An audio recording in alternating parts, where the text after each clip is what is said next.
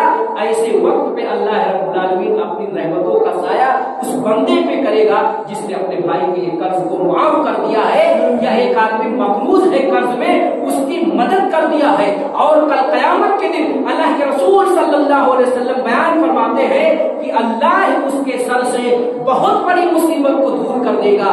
مسلم شریف کی روایت ہے کہ عن ابی ہریرہ رضی اللہ عنہ قال قال رسول اللہ صلی اللہ علیہ وسلم من نفس عن مؤمن كربة من كرب الدنيا نفس الله عنه كربة من كرب يوم القيامة ومن ستر مسلما ستره الله في الدنيا والآخرة ومن يسر على محسن يسر الله عليه في الدنيا والآخرة والله في عون العبد ما كان العبد في عون أخيه ومن سلك طريقا يطلب فيه علما سهل الله به طريقا إلى الجنة وما اجتمع قوم في بيت من بيوت الله يتلون كتاب الله ويتدارسون بينهم إلا نزلت عليهم السكينة وغشيتهم الرحمة ونزلت عليهم السكينة وحفتهم الملائكة وذكرهم الله في من عنده ومن بطأ به عمله لم يسر به نسبه أخرجه مسلم في كتاب الدعاء والذكر والاستغفار۔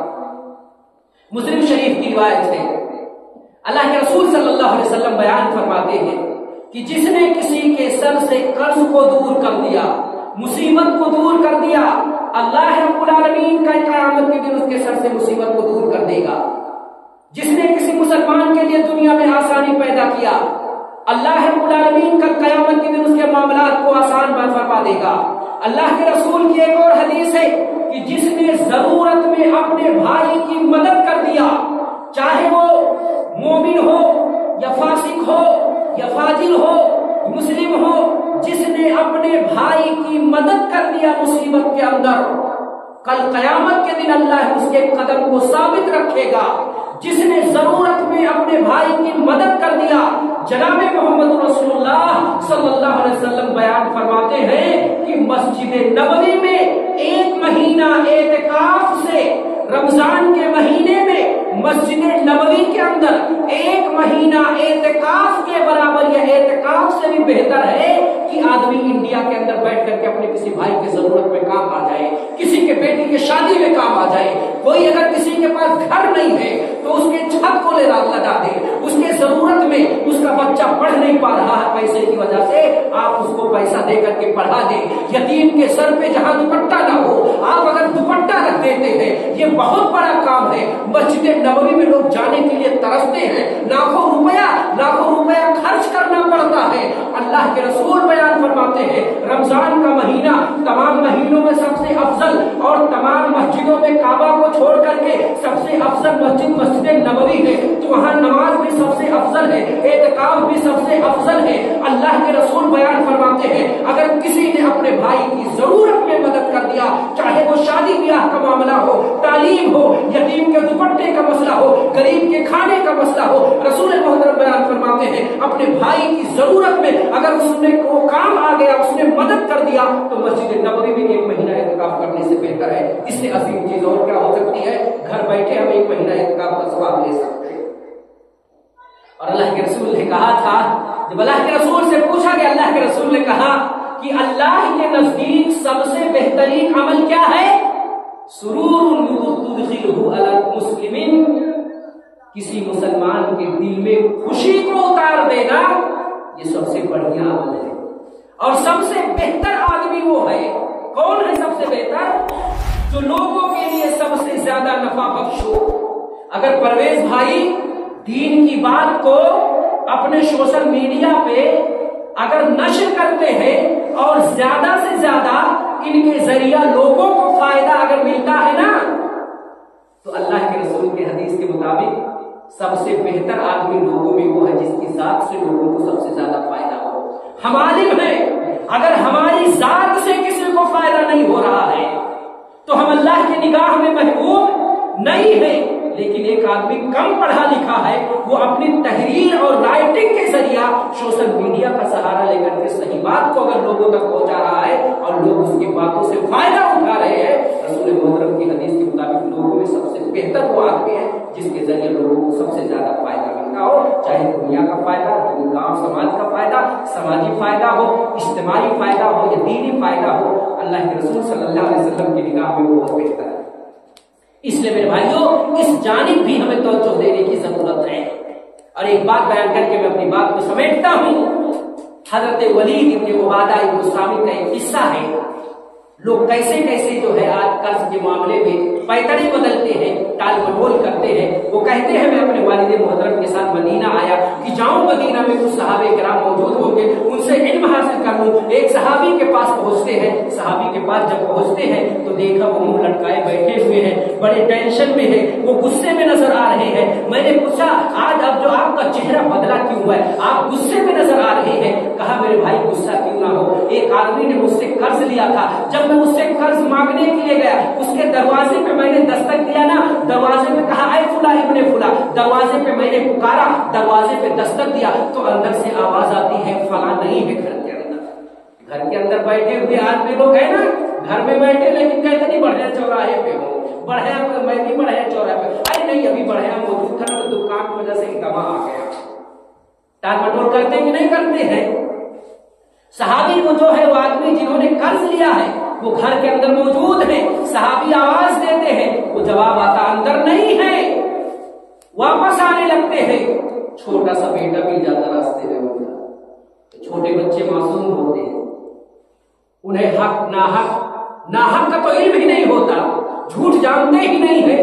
جھوٹ بولنا تو پپا اما سے سیکھتا ہے نا، اما باہر کر باغیچے میں گھوم رہی ہے نا، کہیں باپ کا فون آ گیا تو کہاں بولتے ہیں گھر میں موجود ہو، بیٹے کے سامنے گھمانے رہی ہے کہاں تو گھوم رہی ہو، کہاں ہو، ارے نہیں گھر پہ پڑوسی جہاں بیٹھی ہے گھر میں موجود ہو۔ جھوٹ بولا جا رہا ہے کہ نہیں بولا جا رہا؟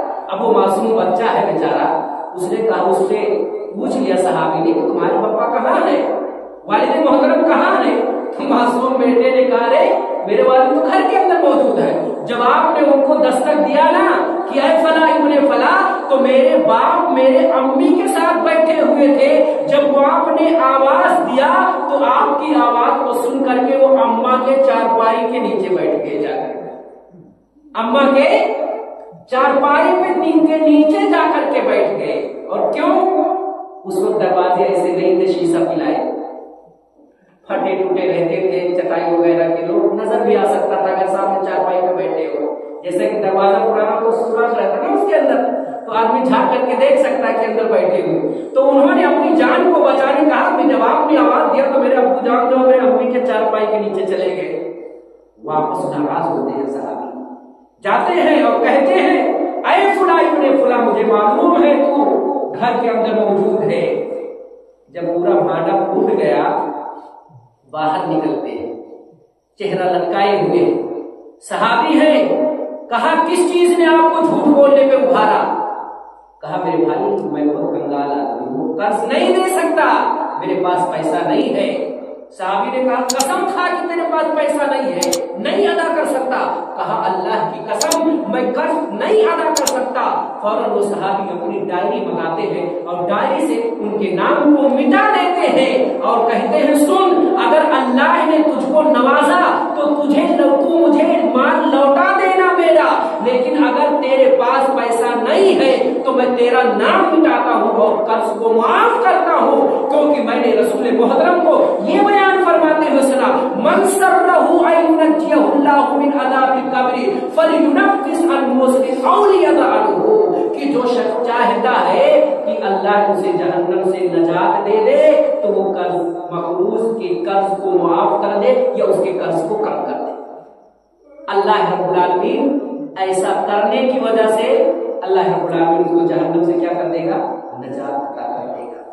اور یہ بھی بات ہے کہ اگر آپ کسی کو قرض لوٹائیں تو زیادہ کر کے لوٹائیں۔ مثال کے طور پہ فضل الرحمان بھائی نے قرض دیا عبدالسلام صاحب کو فار ایگزامپل، تو اب اخلاقی فریضہ یہ ہے کہ آپ 10 دے کر کے 11 نہیں مانگ سکتے۔ یا شبیر بھائی جو گاؤں کے ہیں، اب فضل الرحمان بھائی نے شبیر بھائی کو 10,000 دے دیا، تو اب اخلاقی فریضہ کیا ہے کہ جب شبیر بھائی لوٹائے تو کیا کرے؟ 10 کے بدلے یا 11,000 لوٹا دے یا اس کے ساتھ کوئی ہدیہ دے دے۔ لیکن فضل الرحمان بھائی کے لیے جائز نہیں ہے کہ 10 دے کر کے 10.5 یا 11 مانگے، یہ سود ہے۔ اللہ کے رسول کی حدیث ہے کل قرض جر منفعۃ فهو ربا، ہر وہ قرض جس سے نفع مقصود ہو، بینیفٹ کا تقاضا نیت آپ رکھتے ہو، وہ بینیفٹ کو نفع لینا حرام ہے شریعت کے اندر۔ لیکن آپ کا اخلاقی فریضہ یہ ہے کہ انہوں نے ضرورت پہ میری مدد کیا تھا، تو لاؤ اب 10 کے بدلے میں اس کو 12 دے دوں، 15 دے دوں، یا کم سے کم اس کے ساتھ ہدیہ اور تحفہ دے دوں، یہ دینا جائز ہے۔ اللہ کے رسول صلی اللہ علیہ وسلم نے ایک آدمی سے قرض لیا تھا، وہ آ کر کے اللہ کے رسول سے کہتا ہے، بڑی جو ہے بد اخلاقی کا اس نے مظاہرہ کیا۔ صحابی آگے بڑھتے ہیں کہ اس کو اللہ کے رسول کی گستاخی کر رہا ہے، یہ بدتمیزی سے بات کر رہا ہے۔ اللہ کے رسول نے کہا اسے بد کلامی مت کرو، میں نے اس سے قرض لیا ہے، میں نے اس سے قرض لیا ہے۔ اللہ کی قسم اگر تم اسلام کو پھیلانا چاہتے ہو تو جناب محمد رسول اللہ کی سیرت آپ پڑھو۔ آج جو سوشل میڈیا پہ بیٹھ کر کے اسلام کو جو بدنام کیا جاتا ہے، میرے بھائیوں اللہ کی قسم اگر صحیح تعلیم اگر میڈیا والوں کو دیا جائے تو شاید کہ اسلام کے تعلق سے جو غلط فہمیاں لوگوں کے درمیان ہے وہ غلط فہمیاں نہ پکڑے۔ آج لوگ حلالہ کو لے کر کے آج لوگ اسلام کو بدنام کرتے ہیں، اور لوگوں کے ذہنوں میں یہ بات بیٹھی ہوئی ہے کہ حلالہ جائز ہے، جبکہ اسلام کہتا ہے اسلام میں حلالہ حرام ہے۔ یہاں تک کہ امیر المومنین عمر بن خطاب رضی اللہ تعالیٰ عنہ فرماتے ہیں کہ اللہ کی لعنت ہو حلالہ کرانے والی عورت اور حلالہ کرنے والے مرد پر، اللہ رب العالمین کی لعنت ہو۔ آج یہ معلومات ان تک نہیں پہنچ پاتی ہے، اور جو کٹملے وہاں بیٹھے رہتے ہیں انہیں معلوم بھی نہیں کہ حلالہ کا شریعت کے اندر کیا حکم ہے۔ اسلام کو بدنام کیا جاتا ہے، 72 حوروں کا مسئلہ لے کر کے اسلام کو بدنام کیا گیا۔ کہیں قرآن و حدیث کے اندر 72 حور کا کانسیپٹ نہیں ہے۔ اللہ کے رسول کی حدیث ہے، غالباً بخاری کی روایت ہے کہ عن ابی ہریرہ رضی اللہ عنہ ان رسول اللہ صلی اللہ علیہ وسلم قال ان اول زمرة تدخل الجنة على صورة القمر ليلة البدر والذين على اثرها كأحسن كوكب الدرين في السماء إذاعة قلوبهم على قلب رجل واحد لا تباغض بينهم ولا تحاسد ولكل امرئ زوجتان يرى مخ سوقهن من وراء العظم او اللحم او كما قال النبي صلى الله عليه وسلم۔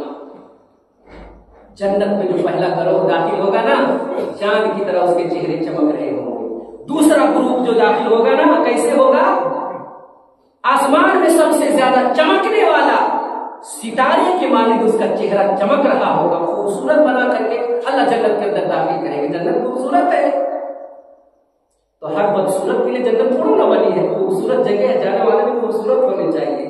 انزل الناس منازلهم، جیسا انسان ہوتا اللہ نے انتظام بھی ویسے کیا ہے، خوبصورت بنا کر کے اللہ داخل کرے گا۔ دل بالکل صاف ہوں گے، اور ہر آدمی کو اللہ کتنی بیوی دے گا؟ 2 بیویوں سے، 2 حوروں سے اس کی شادی کرائے گا۔ یہ 72 حوروں کا جو کنسپٹ ہے، اور لوگ ضعیف روایت کو لے کر کے اسلام کو سوشل میڈیا پہ اور فلاں کس اس پہ بدنام کرتے نا، ان کمینوں کو یہ معلومات تم تک دینی چاہیے۔ اسلام کی اگر تم کو مکمل معلومات نہیں ہے تو آپ کو کوئی حق نہیں ہے کہ آپ کسی ممبر اور اسٹیج پہ کھڑے ہو کر کے اسلام کا پرچارک بنے۔ معلومات حاصل کرو، شریعت بخاری کی روایت ہے، عمل سے پہلے آپ علم حاصل کرو۔ علم نہیں اگر آپ کو تو عمل کیسے کرو گے؟ علم نہیں ہے آپ کے